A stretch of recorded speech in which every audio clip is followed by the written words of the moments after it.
तो सत्ता में आज सबसे पहले बात उस इतिहास की जिसका एक मोटा हिस्सा मुगलों के मुक्त कंठ वाली तारीफों से भरा हुआ है। यह इतिहास सिर्फ बड़े बड़े इतिहासकारों की मोटी मोटी किताबों तक सीमित नहीं है, बल्कि इसके बारे में स्कूल में पढ़ने वाले छात्रों को भी बहुत कुछ पढ़ाया जाता है। लेकिन अब देश का इतिहास बदल रहा है और बड़ी बात यह कि अब ये मुगल ही इतिहास बनते जा रहे हैं। एक बार फिर एनसीईआरटी की किताबों से मुगल साम्राज्य के किस्सों को आउट ऑफ सिलेबस कर दिया गया है। National council of educational research and training ने 12वीं क्लास के इतिहास की किताबों में बड़ा बदलाव किया है, जिसके मुताबिक अब 12वीं के छात्र मुगलों का इतिहास नहीं पढ़ेंगे। इस बदलाव के बाद इतिहास की किताबों से मुगलों के कुछ चैप्टर हटाए जाएंगे और ये फैसला यूपी बोर्ड और सीबीएसई बोर्ड दोनों पर लागू होगा। एकेडमिक ईयर 2023-2024 से नए बदलाव लागू हो रहे हैं। इसके अलावा 10वीं और 11वीं के भी कुछ चैप्टर इसमें हटाए गए हैं। लेकिन अब तक आपने इस खबर के बारे में सिर्फ इतना ही सुना होगा, सिर्फ इतना ही पढ़ा होगा, लेकिन हम आपको इससे आगे की बात बताएंगे।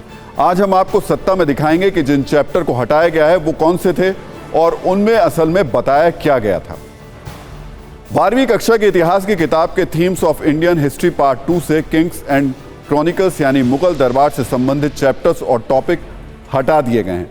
क्लास 12 की नागरिक शास्त्र की किताब से अमेरिकी वर्चस्व और शीत युद्ध का पाठ भी हटा दिया गया। इसके अलावा 11वीं की किताब से इस्लाम का उदय, संस्कृतियों में टकराव, औद्योगिक क्रांति, समय की शुरुआत नामक पाठ हटाए गए हैं, जबकि 10वीं कक्षा की लोकतांत्रिक राजनीति की किताब से भी कई चैप्टर्स को हटा दिया गया है। लेकिन मुगलों का इतिहास हटाए जाने के बाद सियासत का तापमान बढ़ा हुआ है। आप इस पर एक रील देखिए, इसके बाद कुछ और दिलचस्प जानकारियां आपको देंगे।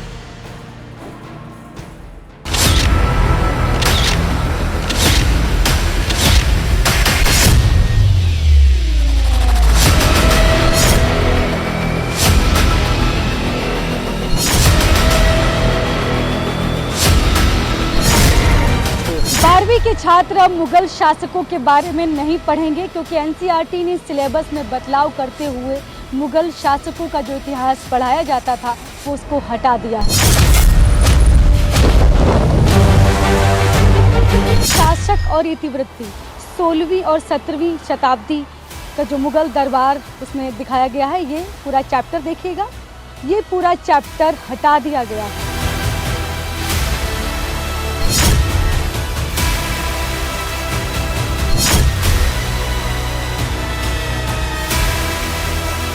ये हमारी संस्कृत, हमारी सांस्कृतिक विरासत है।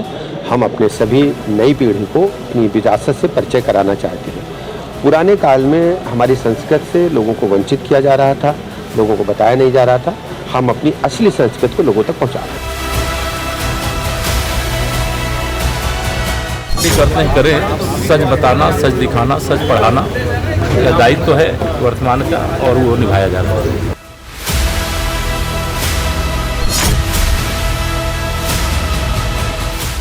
2014 से ये बात सही है कि बीजेपी आरएसएस इस देश की पूरी शिक्षा व्यवस्था को उसका भगवा करने का काम कर रही है।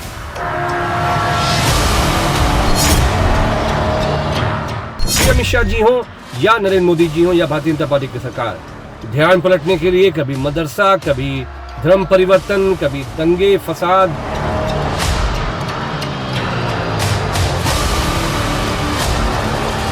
अब भारत के इतिहास में आप अगर मुग़लों का इतिहास निकाल लें तो 200 साल के बारे में तो हमें कुछ मालूम ही नहीं रहेगा। 200 साल के इतिहास को आप कैसे खारिज कर सकते हैं?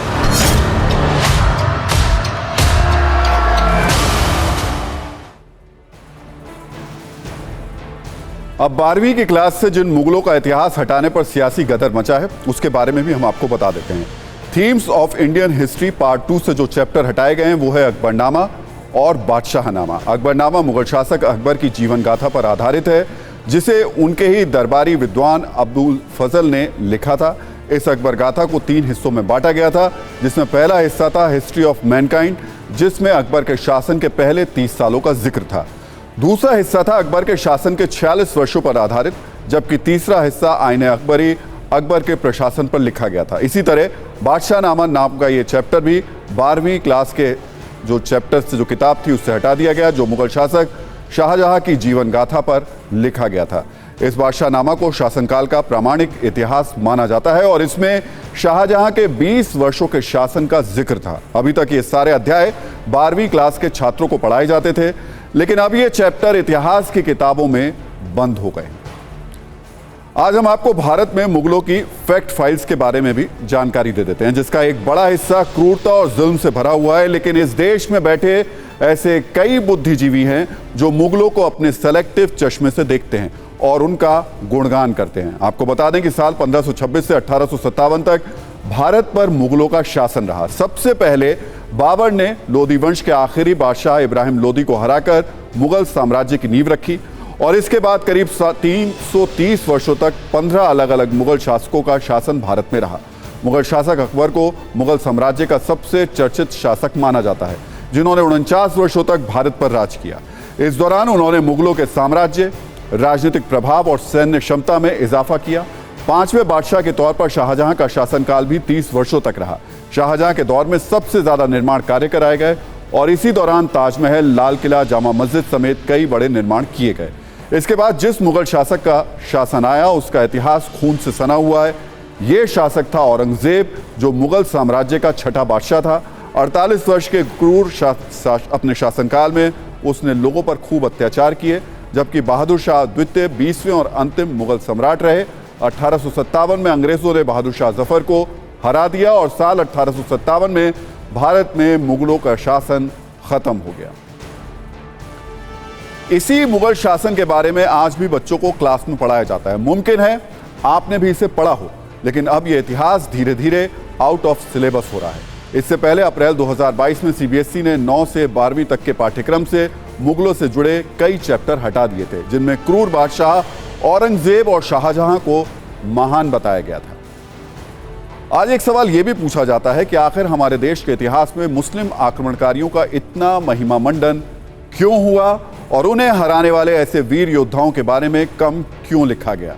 इसे समझाने के लिए अब हम आपको एक ऐसा तथ्य दिखाते हैं जो इस सवाल का जवाब है। पब्लिक पॉलिसी रिसर्च सेंटर की टीम ने एनसीईआरटी के इतिहास की किताबों पर एक स्टडी की थी, जिसमें पता चला कि एनसीईआरटी की किताबों में 97 बार अकबर का जिक्र किया गया, जबकि मुगल शासक शाहजहां का जिक्र 30 बार आया।